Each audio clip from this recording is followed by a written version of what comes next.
Hello, gang. Welcome. It's a beautiful Friday night in Lewiston, Auburn. It is great to have everybody here for Back to Bates weekend and for our annual Life After Bates program. We are extremely fortunate, dare I say blessed, to have our featured presenter tonight for the 2020 first ever virtual Life After Bates program, Mr. Sam Francis. And as I was fooling around with Sam's title, I realized the most efficient way for me to express who Sam is in his professional life is he is the analytics department for the Cincinnati Bengals in the National Football League. We're really fortunate. Sam is incredibly gracious to give us a bunch of his time tonight. They have Jacksonville on Sunday. So as Sam told me when I first reached out to him, he said, Friday's actually perfect. It's the one night I get off. The hay is in the barn, and the Bengals have, I'm sure, prepared to use all of Sam's analytic wizardry to help them get the W on Sunday. It's just great to have Sam here. The other thing that's wild for some of you, current Bates students, parents, alumni, whoever else is with us tonight, that this is a big thing, an important thing in our program, this Life After Bates program. I've always felt it was really important to connect graduates of our program to current students and their parents in our program. So it's something we've always done since I've been here. And Sam, because Sam was also a standout football player at Bates, was never as a student able to participate in the Life After Bates program. So his first participation is also his first time as the presenter. I will tell you a little bit about Sam before I give it to him. Sam's going to speak for a little bit, 10 or 15 minutes or whatever he feels. It's totally his floor. And then we will leave time for questions at the end. I'll look for a little heads up from Jen, perhaps, or Steph to let me know if people are coming in and if I should indeed proceed. So yes, I just got a thumbs up. So Sam is a 2017 grad, a double major in economics and math, somebody who was honored as the senior sportsmanship winner for male athletes at Bates when he was a senior. Some of the people that faced off against Sam in the NESCAC may dispute that honor, but we at Bates felt it was richly deserved. And just, again, Sam was an amazing student here, as you can tell by how quickly he got the job that he has. But also was a really important contributor to two varsity programs here, the football team and the lacrosse team. And that's how I know him best, obviously. And just especially for the current guys or recent grads on the webinar, I thought you might enjoy the fact that in 2017, when Sam was a critical part of the best season thus far that we've had in Bates lacrosse history, Sam led the team by getting 95 ground balls. And to put that in a little bit of perspective, the guy who was number 2 that year had 52. So that's how many important possessions Sam Francis got for us.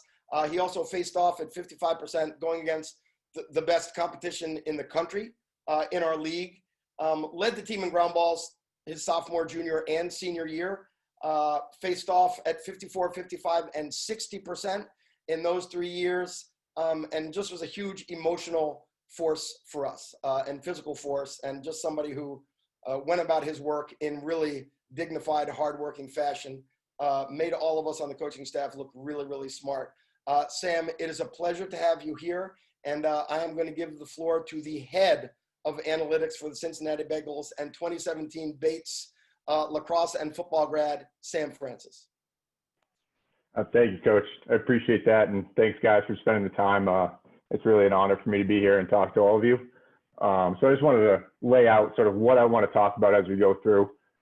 At first, I'm just going to kind of describe my job, what I do on a day-to-day basis, and how it applies to what the Bengals do on the field. I get that question a lot, like, what does an analyst for the football team do? And then I'm just going to outline my journey, how I got to be sitting here in front of you today, and then a couple lessons I've learned along the way. So a couple things in this short time, and as Coach mentioned, it has been pretty quick, and I've kind of had to take a step back and think about my journey and how I got here so fast. And there's a lot of things that I've learned and I'm still learning, and I wouldn't view myself as a success yet, but what we've gotten to this point, and it's an exciting time. So as an analyst for the Bengals, the way I describe it is it's the same thing that an analyst would do for any company, right? It's the same as marketing, the same as investment banking, the same as anyone at a biotech firm. You analyze a situation, you view interactions, you see what the environment is, and you compare those to the outcomes, right? And you have to communicate those outcomes to whoever's acting within those environments. So marketing, you would be communicating those to ad buyers, to people on the creative side. Investment banking, it's hedge fund managers and traders. And in biotech, it's scientists. I'm not going to pretend I know what biotech really is, but we'll go on from there. And for me, it's coaches and scouts, right? So we have data that comes in from all over the place. We have Pro Football Focus, which is making it big now, is actually located in Cincinnati. So I have a good relationship with those guys. The NFL provides this data. Next Gen Stats, which is the player tracking data, has now become a big thing. They started in 2017, and it's really gotten good since then. So I got to be sort of the resource on the coach's floor in the football operation who takes all that and finds a way to apply it, right?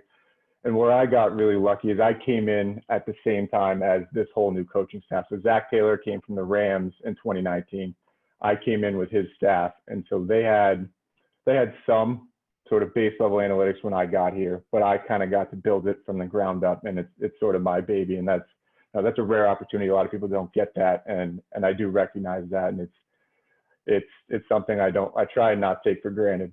I think the difference between what I do as an analyst and what people do at other companies or in other fields is it's the short-term nature of football, right? You've got games that happen on Sunday, the data comes in Monday morning, and you've got to take all those insights and turn them into something that's actionable in a couple hours, right? So it's how efficient can you be? And that's where I think it differs. Everything from an analyst standpoint is seasonal, right? When you're in marketing, you're kind of focusing on different holidays, different events, and those usually happen on an annual basis. Football, it's for 17 weeks, it's every week, right? So you're taking information and how do I make it effective and have applicable suggestions for that week in a couple hours. And that's where I think it's not quite an analyst job. I haven't quite figured out what the title should be, but it's somewhere in research and development, information strategy, something like that. But we'll figure that out at some point. For now, analyst works for me. So for my journey, I grew up in Newburyport, Massachusetts. It's a small town in the North Shore, of Massachusetts. I'm sure some of you have heard of it, some of you haven't, but there I played football and lacrosse, and then I also played hockey. One of my biggest regrets is not finishing playing hockey while I was there. I think one of the things looking back on it, I didn't maximize the opportunity that I had there. I may have not seen eye to eye with the coach and made a decision not to play, but that's something I value in everything I do. It's how do you take an opportunity that someone gave you, you got yourself, and you need to maximize it. And that's something I knew I enjoyed doing, but I had stopped doing. From there, I knew I wanted to play two sports. I wanted to play football and lacrosse, or maybe I didn't know, but I was having a tough time making the decision which one I was going to play in college. And I was lucky enough to have the option to play one in college. And then I was looking at a couple schools, and they were saying, hey, you got to choose one or the other. That was something I was struggling with. And then my dad pointed me, he's like, hey, why don't you start looking at some of the NESCAC schools? I ended up getting recruited by the football team. And then my dad happened to know Coach Azania. We came up to Bates and talked to him for a little bit, sat down, and he gave me the opportunity to play both. And that's not something that I took lightly. I knew it was going to be a challenge, but it's also, hey, they just took this big decision that I was struggling to make, took it right off my plate. And now I don't really have an off season. Every time a season ends, I'm getting ready to compete in something else. And that's something that I really cherished. When I got to Bates, I had to pick, all right, now you're at the school, you're going to play two sports. What are you going to major in? Like, what do you want to focus in? What do you want to study? And talk to a bunch of people on the lacrosse team and the football team. And what most people do who are math related, they choose economics. So I knew right off the bat that that's what I was going to do. I wanted to major in economics. And one of my good friends who at Bates who played lacrosse, Kyle Weber, who I don't know, Coach Azania can give me a nod if I'm right here, will probably be giving this talk at some point in his life, just knowing him as a person, his ambition and what he's doing. He's going to be successful in anything he does. And what he realized and what we realized together is the difference between a math minor and a math major is more or less one class. You got to take what's called, and I'm sure some of you have heard of it, math camp during short term. And it's not fun. It's a high school schedule. It's like, I think it was 8 a.m. to 3:30 p.m. And that's while everyone else is having a grand old time during short term, enjoying the nice weather. But he was like, hey, let's just suck it up and do it freshman year. And then we'll sort of enjoy the fruits of that labor later when we get to say that we were double major. So we did it. And I don't think I would have been able to do it without him, but it was probably one of the better decisions I had made. It was hard watching everyone go out there and have fun, and you're diving into the books, you're studying late at night, but in the end, I wouldn't make the decision any other way. And so that was sort of the first time I think I consciously identified the opportunity of what going to Bates was. It's become very clear over these past couple of months that opportunity throughout this world isn't dispersed equally. But with respect to the bubble that you're in at Bates, it is.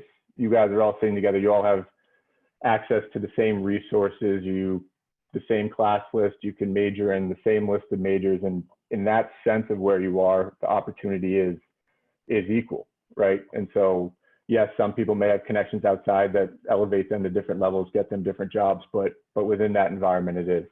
And so the way I looked at it is I wanted to, any chance I got to maximize that opportunity, maximize, hey, I'm at Bates, I get to go to this place, I'm here.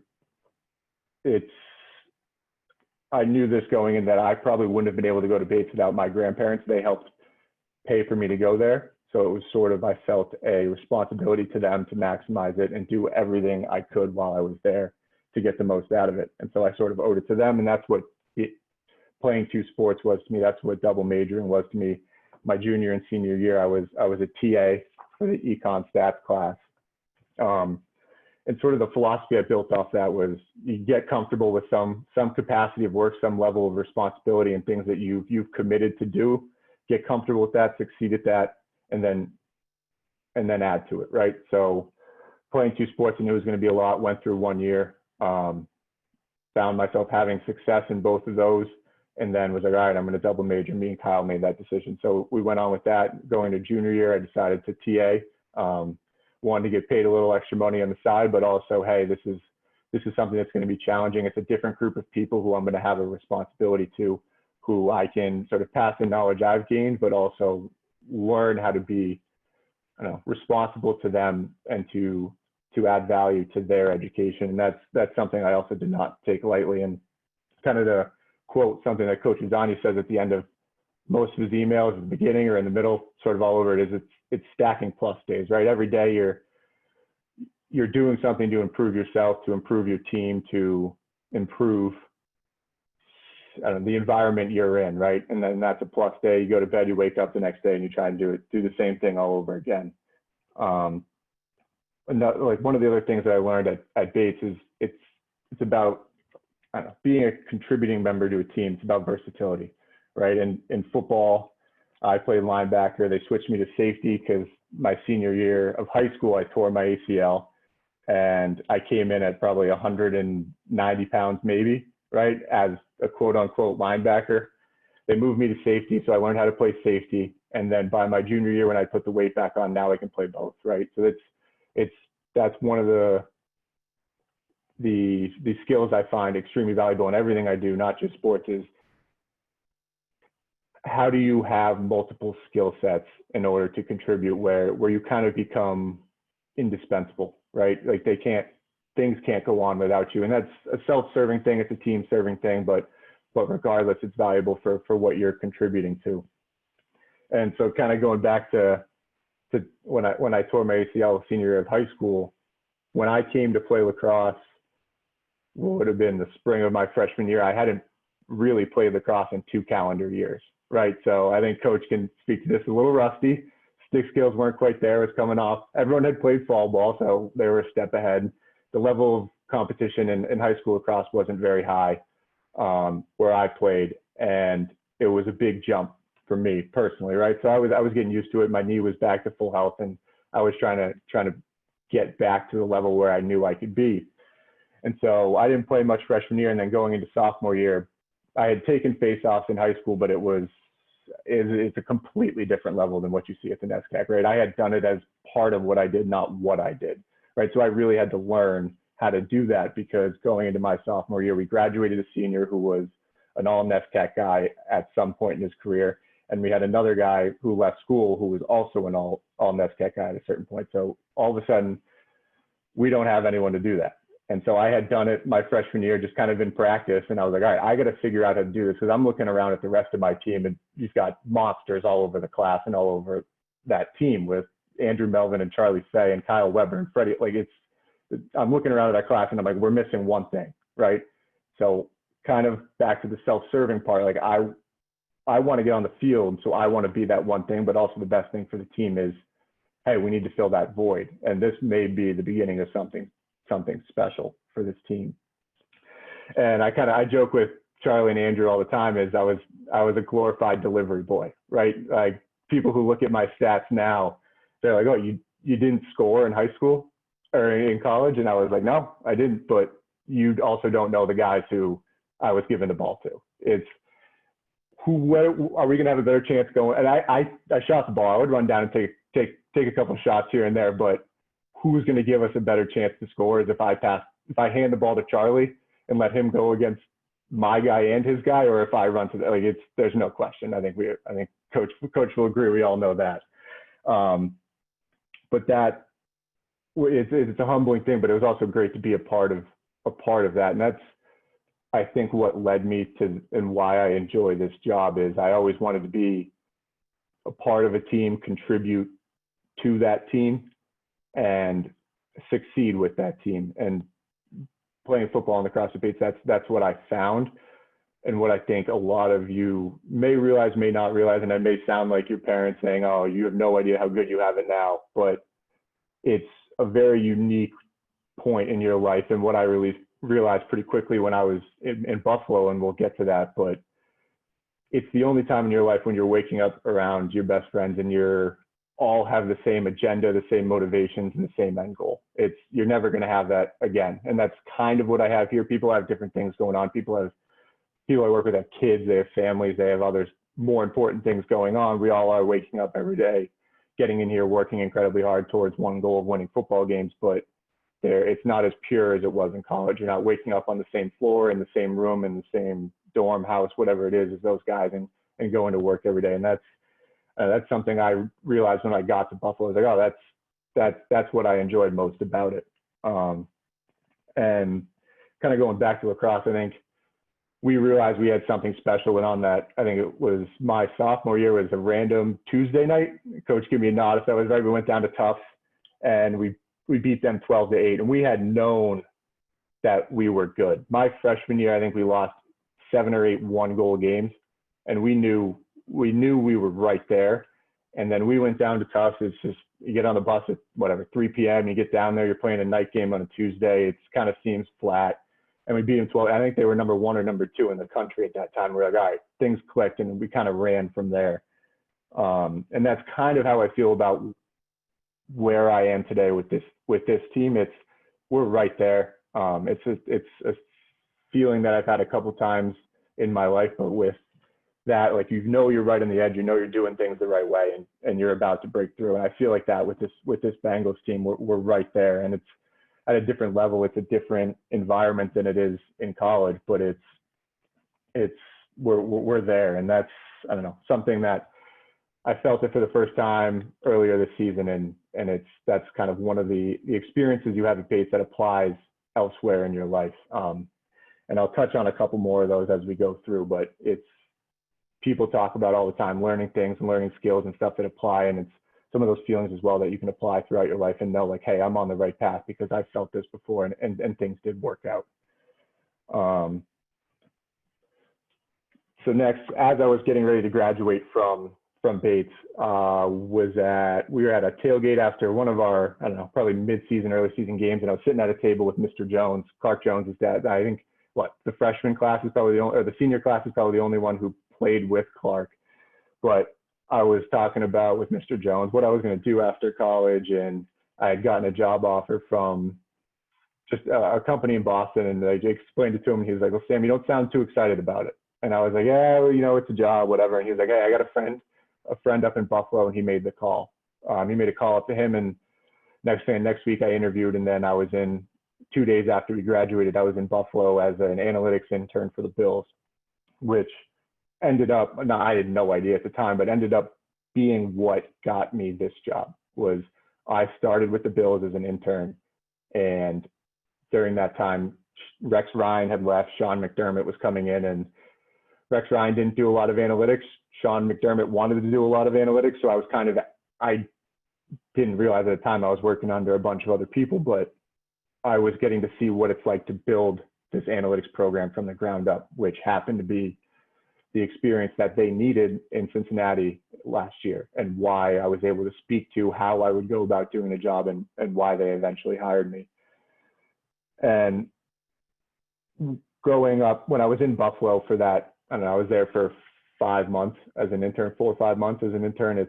That was a hard time for me, just because that's when I started to realize, hey, like, here are the things I missed about being at Bates, right? You're with all your friends, and that's the challenging part, but that's why I think you guys should realize, and I know there's the virus going on right now, and things may not seem like you're getting the most of this college experience, but it's still an unmatched place for you to be and for you to enjoy. And so I kind of probably see like the old man telling you to enjoy it again, but I really would press that's something that's really special. And you guys are still going to get, I don't want to speak too soon, but still going to get to play lacrosse in the spring. You're still going to get to do it with your best friends, and you still have those academic resources. It's a great time in your life. So from after Buffalo, I went to work for the Craft Analytics Group, which I got in touch with them through a connection from Bates Lacrosse and football, both Aaron Sells and John Fader, who graduated in early 2000s. So that kind of speaks to the Bates community and how to utilize the alumni and the resources. And I hope I can be that to you guys. And I know a lot of the other people in my class and the other people I've graduated with are more than willing to help that. We're here as a resource to point you in the right direction, try and tell you our experiences and where you should go and how you should treat different opportunities. And from there, what I learned there was I enjoyed being on the sports part, I enjoyed the analytics part, but what I missed was the team aspect that I spoke to. And so knew that the season was ending in the end of 2018, early 2019, knew the football season was ending, and that these jobs were going to become available, and analytics was starting to become a hot button issue. So like, all right, their jobs may start being posted, or I may start hearing about some of them. So I sent an application into Cincinnati, and 2 months later got a call. And I think less than a month after that, I was getting out of my lease in my apartment in Boston, and I was shipping up to Cincinnati with my dad, and he drove me out here, which has become a nice little tradition. Is every job I go to, he drives me out there. He drove me to Buffalo, drove me to Cincinnati. So it all happened very fast. And once I got here, it hit the ground running. The whole coaching staff was finally assembled, and I was in meetings with coordinators. I was in meetings with coaches. That preseason, I'll tell you this story. I got called out by our offensive coordinator for the first preseason game. We're sitting up in the box, which is something that I told that may happen, may not happen. It all depends on how the coaches feel. But I was like, all right, I want to be that level of involved. So I pushed myself to find a way where I can add value, because you're only going to be up there if the coaches need you, right? And I found the way to add value, to be a participating part in the game day stuff. So I was in the box, and I kind of had a how did I get here moment. We're sitting up there getting ready for the preseason, and it's a preseason game. Like, these coaches have gone through they're in the NFL. They've been coaching for who knows how many years, and they've done this before. It's a preseason game, so they're all relaxed. They're settled in. They're just, all right, we'll evaluate these players, call these plays, like, we're good. And our offensive coordinator looks at me, and I'm kind of like soaking it all in, like taking a deep breath, kind of like trying to figure out, like, all right, like last year I was building marketing email lists to send to season ticket holders, and now I'm with a headset on, I'm going to participate in the game. And he goes, don't be nervous. And I was like, damn, caught me. And I may have been a little nervous, but more than anything else, I was kind of, I don't know, I would say soaking it all in and trying to figure out, like, how in the world did this happen, right? Like, how did I get here? And that was a good feeling. It was a little embarrassing at the time, but it's what I wanted. I always wanted to I don't know, like I said before, I wanted to be a participating member and succeeding with a team. And this is the closest thing I could get to the experience that you guys have right now. Being a member of a team is everyone wakes up the same day and they're going to work for the same goals. And I don't think you get that at other jobs, and other people may not want it at other jobs. That's up to them. But that's what I wanted, is people giving 100% of their effort every day, waking up being like, hey, I want to succeed in this, and doing it together. And that's kind of what drew me to this profession and what got me here. And it's a lot of the intangible stuff that I learned at Bates. And just to sort of iron out a couple of those lessons that I learned, was being able, I think what gets overblown or miscommunicated a lot when people talk about being successful and trying to be successful, is taking advantage of opportunities. But first, I think people need to be more willing to recognize opportunities, right?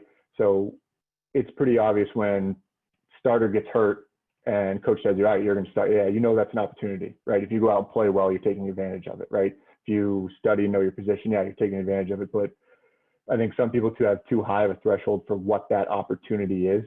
When I went to Buffalo, yeah, I get to go to chance to work for an NFL team. But when I went there, I was like, all right, this may be something that I want to do for the rest of my life, and I have an opportunity to do it at the highest level. That's pretty shocking. And plus, I don't have really anything else going on in my life at that time. I don't have a wife, don't have kids. I just graduated from college. I'm living in Buffalo. I don't know anybody there. So let's take that opportunity as seriously as we possibly can take it. So I could only work 30 hours a week as an intern up there. So what I would do is I was learning the statistical software that I was using pretty much on the job. They had told me ahead of time what I was going to be using. So I took classes on it leading up to there to figure out, hey, here are the skills I need to learn, right? And you don't really learn them until you apply them to an actual project. And what I would do is I would go to work for as many hours as I could actually progress in the work I had to do, take notes on the skills that I didn't have that I needed in order to do what I wasn't able to do, went home, wasn't on the clock for those hours, learned how the skills, went back to work, maximized the hours that I was there, progressed in the work, learned it, and iterated on that from there, right? And that to me was the plan that I had put in place to take advantage of that opportunity, because I knew there was probably thousands, tens of thousands, 100,000 kids who would want to be in that same spot. And by the luck of sitting at Mr. Jones's table, I got to that spot. And so I didn't owe it to all of them, but you kind of feel a little bit of responsibility, a little bit of guilt. I don't know if guilt's the right word, but you want to make the most of it. And the second lesson is communication's everything. In my job, you have to communicate with a lot of people who think and attack their work in a lot of different ways. I mean, they're football coaches. They're all different shapes and sizes. And I think communication is the great multiplier. How you can take an idea and put it into action, which in football and analytics, I think is probably the hardest thing, right?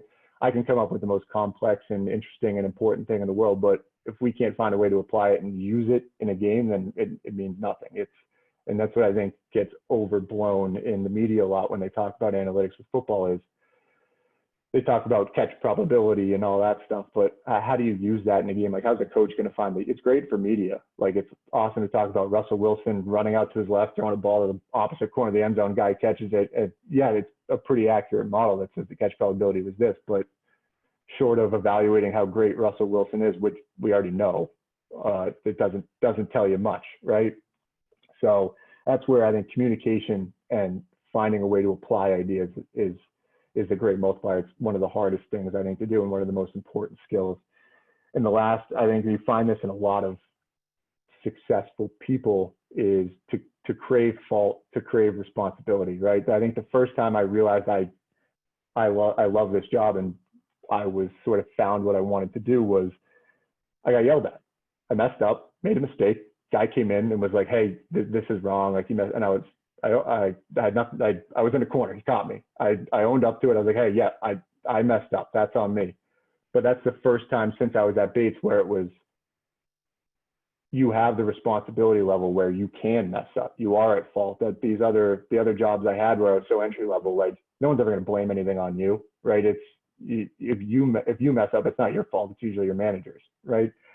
And so when I was like, all right, I'm a part of this. Like I enjoyed, and you laughed and I was kind of smiling, and it was kind of a weird reaction because it's, you just messed up your job. Someone came in and yelled at you. They may not trust you, but I knew, like, all right, kind of clicked for me. I'm a part of this. I'm a part of this team. I can actually do my job poorly and it can be my fault. And that's what I think a lot of people who own up to their mistakes and they learn from them and move on is they don't crave to mess up, but when they are at fault, they learn from it and they're like, all right, that's a good thing because now I'm responsible for this.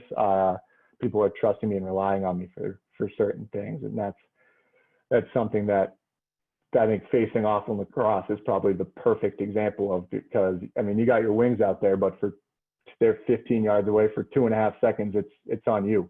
And you're kind of in the middle of the arena, in the middle of the battlefield there. And it's nowhere on the field more obvious when you don't do your job than when you get beat right off the whistle. So that was probably the first time I realized I enjoyed sort of that pressure, that feeling, and that knowing that, hey, you're a contributing factor to this team to the point where if you don't do your job, it can hurt us. And maybe a little sadistic, but I kind of enjoy that feeling. And so those are probably the three major lessons I've learned in this. I mean, I've graduated 3 years ago, so there'll be a couple more that I learn going forward, but those are the three major ones. And that's what I have planned for the talk, and we can open it up to questions now. And Coach, I know I see some in the chat, but we can get this rolling. Sam, that was just fantastic. I really appreciate you. I really appreciate you taking the time to be so thoughtful about your presentation and mindful of what a large part of your audience is. So thank you so much. For everybody in the listening audience, I think you have a really clear idea now of not only why Buffalo and then Cincinnati really wanted to hire this man, but why he was such a beloved teammate and friend and such a blast to coach, because he brought that level of commitment and responsibility and loving being in the good fight. And few people did it better or with more joy or with more pain when there was pain to feel. So thank you so much, Sam. Your first question tonight, I don't want to reveal him just in case, even though he is a Buckeye, you never know exactly which one of those teams a Buckeye might favor. But this young Buckeye who is a Bobcat would like to know what you think the hardest part of your job is. I would say kind of what I touched on with the communication part is, how do you take things and make them actionable, right? We have a different coaching staff this year than what we had last season. And our linebacker room flipped over, new players and new coach, right? The reports and the things that I did for the old coach may not work. Some of them ended up doing, but it may not work for the new coach, right? And that's a responsibility I put on myself is,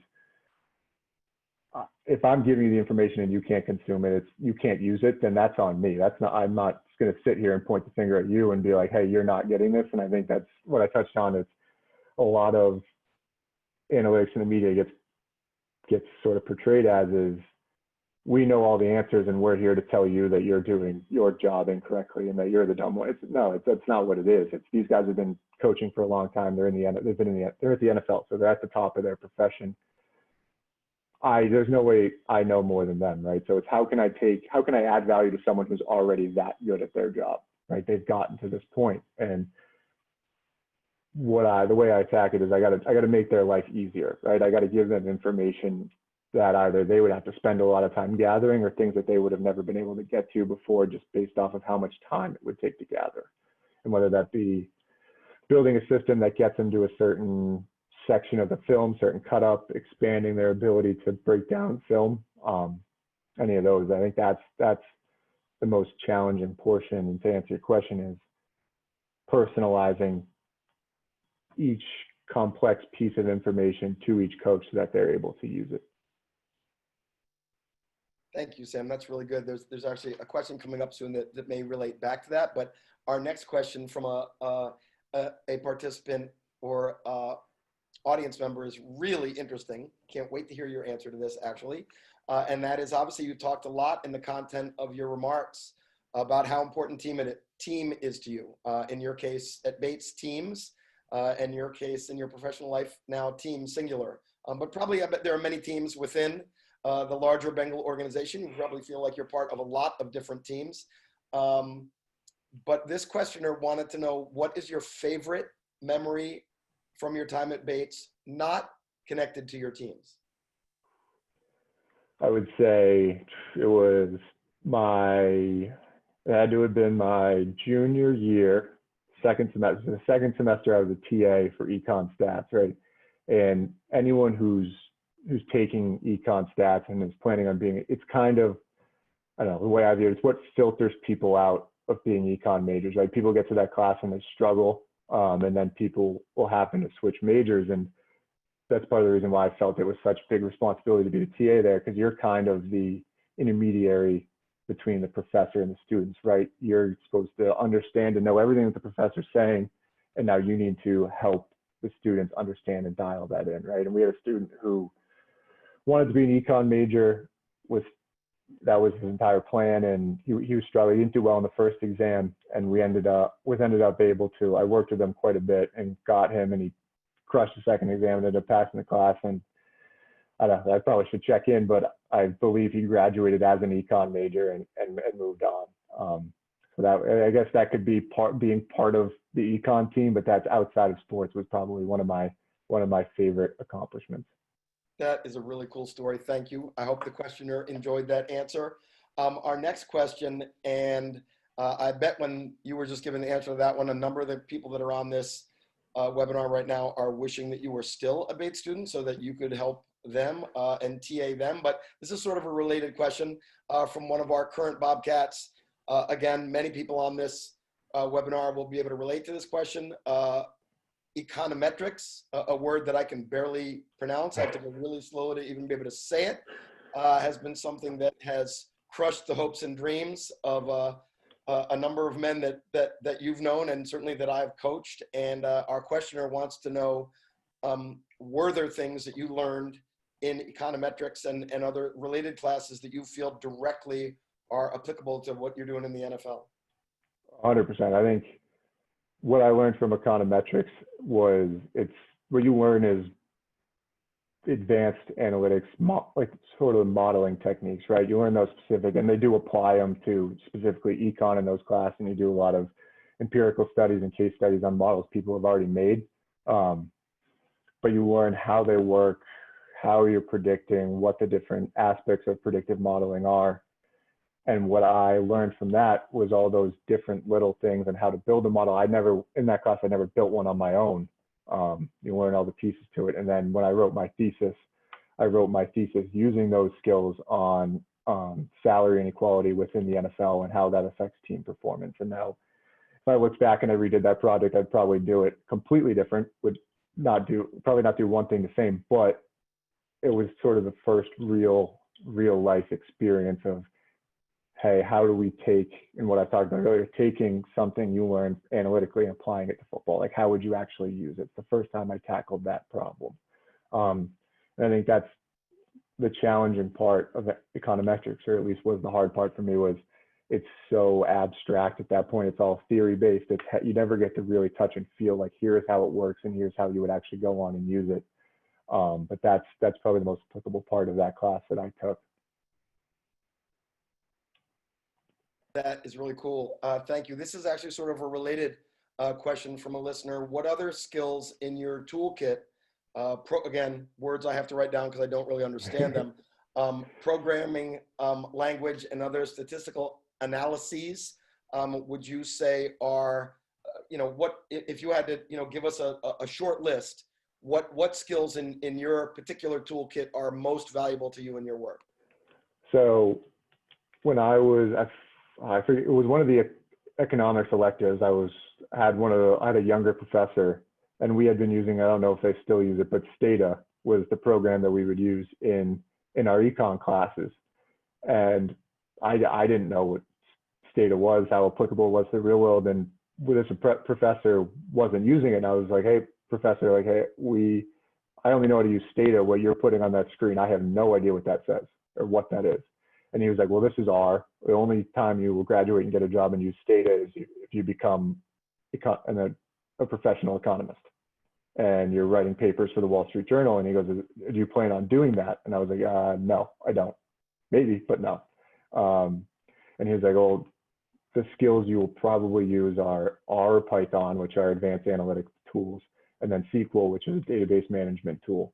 So that was sort of my first introduction to these other programming languages. And I didn't know at the time, I was a sophomore in college, but that's what I ended up using with the Bills. And that's what I use every single day today.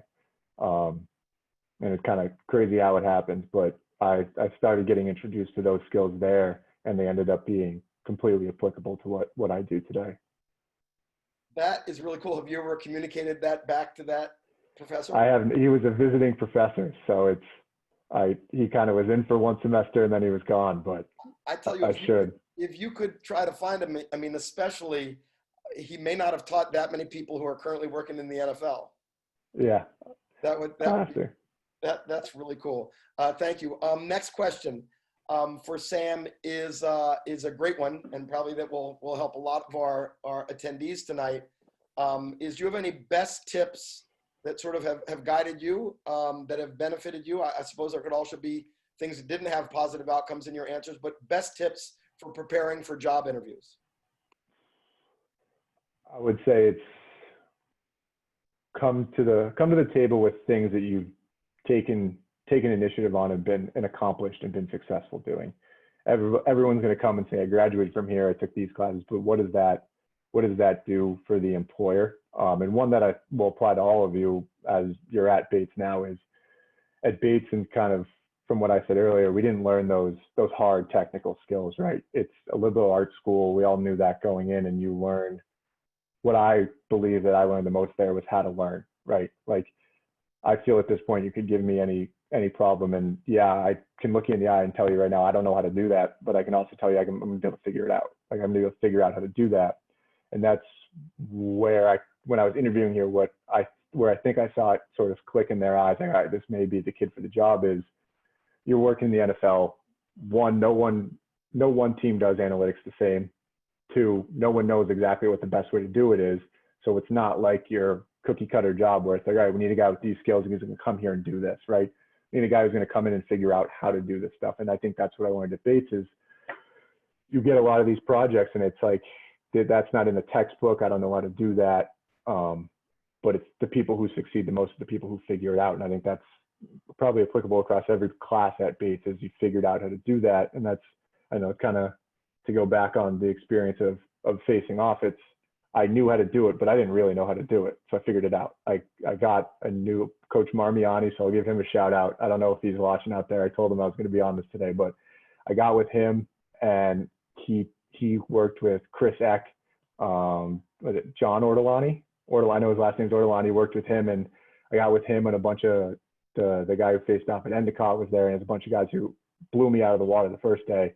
And eventually I figured it out. And it applies in school, it applies in sports, it's everything. You learn how to learn, you learn how to thrive in situations where you may not know exactly what you're doing or how to do the job you were tasked with doing. I think that's a great answer. And I'll add, do your homework, and don't just prepare to speak about yourself and why you are so perfectly suited for the job. Show the person that's interviewing you what you know about what they do and their company, and that will always be beneficial. Now, just to make it as NFL football audience as possible, we have to have at least one of these questions. One of our attendees would really like you to explain the difference between nickel and dime packages. It's the number of defensive backs. So however many defensive backs you got in the field, you're getting to a point where that may not, like, it's kind of like the personnel, right? You go the personnel groups off the number of tight ends, the number of running backs, and as I know, basketball went positionless a couple of years ago. Football is starting to go positionless, where receivers can play running back, tight ends can play receiver, fullbacks can play tight end, and defensively it's kind of going the same way where you get that hybrid linebacker. So we have discussions every single week and that's kind of a little bit where I come in. It's, hey, we've got this guy in here as a safety, but he really plays linebacker. He's labeled as a corner, but he really plays safety, right? And those are the distinctions you got to make when you're making your decisions on, all right, we see this defense, here's what we want to do. So I would say classically dime defense is 6 DBs, nickel defense is 5 DBs, but it's starting to change. There you go. We all just got educated. We'll all be better football watchers this weekend.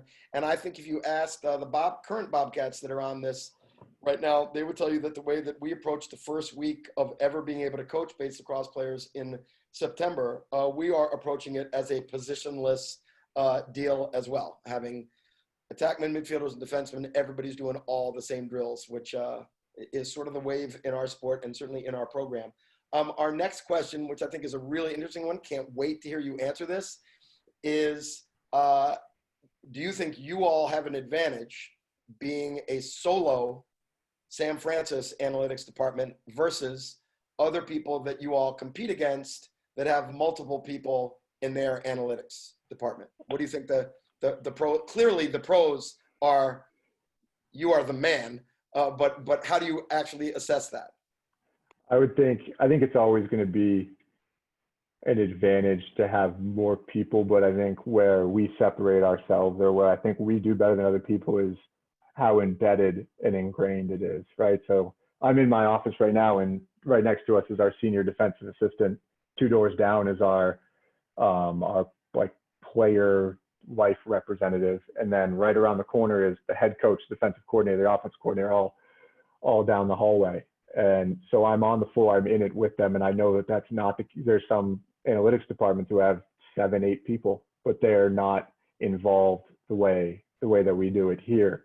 And I think that's our advantage. The number of people, if you could have 7 or 8 people be that ingrained, yeah, that's probably an advantage to have more people, and you can get more done with more people. You have more bandwidth. That's kind of just the nature of having more people to do the job. But I think the way that we go about doing it is what benefits us, and that's maybe more doable with a smaller department than it would be with a bigger department. But it's the relationship and trust that I have with these guys that makes us effective. That's a great answer, Sam. That's a great answer.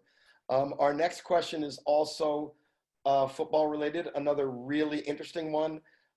In your opinion, in your time, and you've been at it for at least a couple of years now, would you say that all 32 NFL teams equally embrace analytics and invest in it and think it's really important? Or are there clubs out there that are still, quote, more old school and are not yet believing that analytics is the way to go? I think every club uses it in some fashion. I can say that for certain because I know every team is subscribed to PFF in some form, so they get their data for the pro side and the college side. They have all 32 teams, so at least the teams are getting the data. How they use it, that's up to each team. And kind of in terms of defining, embracing it, it's really up to the decision makers and who's helping them make those decisions, right? If the analyst, quote unquote analyst at this point is kind of just adding noise and not able to make those insights applicable, then yeah, they're probably not embracing those because it's making their job harder. But if that analyst is able to turn it into actionable, like, hey, I noticed this, like this, we could probably, if they come out in this package, they're doing this all the time, maybe we counter it with this. I think that's the teams that will embrace it more than others. And some people will define embracing it as we have 7 or 8 analysts on staff.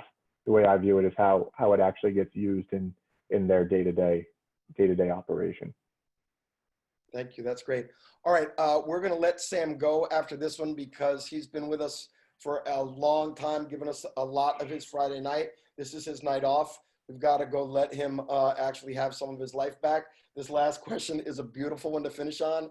I know, I'm guessing it could be a Patriots fan that's asking this question. Can't wait to hear Sam answer it. So in the Seattle game, Cam Newton got stuffed at trying to run it in from the 2. I don't know if this is a rhetorical question or not, but in your opinion, as a professional analytics man, was that a good call? Oh yeah. Could you imagine trying to tackle Cam Newton at the 1 yard line? And they already run the play like 4 or 5 times earlier that game. it's crazy when you watch it because it looks like the guy in the front. I mean, we watched it like 15 times here because we study the game situations every day, and that's one of the end of the game situations that we highlighted. But it looks like the guy on the front side makes the tackle, but it's Bobby Wagner coming around picking off the puller from the backside who makes it. And that's really the only way you tackle Cam is catch him from the backside. You're not squaring him up. And they had already run that play 4 or 5 times, and it had on the goal line, and it had worked every single time. And that's the Patriots for you. They don't have an offensive system. They build their offensive system around who they have, and they have Cam Newton this year, and that's probably the best play you could run to get 2 yards with Cam Newton. There you go. That's a great answer. Sam, thank you so much. This has been incredibly valuable, really beneficial for our first ever historic virtual Life After Bates and your first Life After Bates program. I want to encourage all of our attendees to enjoy and engage other programming throughout our Back at Bates program this weekend. For those of you that have not yet thrown yourselves into the photo booth, again, Bates Lacrosse, current Bates Lacrosse, be tasteful, be respectful, represent us with pride. I want to thank Jen Van Leuven from Advancement and Stephanie Dumont from Advancement as well for setting this whole thing up, for putting Sam into our homes, and to allow me not to screw up anything technology-wise. So Sam, you are great. You are an incredible representative of Bates College and Bates football and Bates Lacrosse. Thank you so much. And I'm a bigger Bengals fan than I've ever been in my life right now. Thanks, Coach. I appreciate you guys having me. I enjoyed spending the time, and as always, like I encouraged you in the beginning, reach out to the alumni, reach out to me. I can put you in contact with some of those guys if you see like, hey, they're doing something I'm interested in, and we're all on the same team for the most part. So we'll help put you in the right direction and get you going on your careers and what you want to do after you graduate. But for now, enjoy being there. Enjoy the process. Enjoy being around your friends and playing sports. It's a special time. Great, Sam. Thank you so much, man. Have a great week. Good luck. Thank you, Jen. You Thank you, Steph. Thanks, everybody. That was great.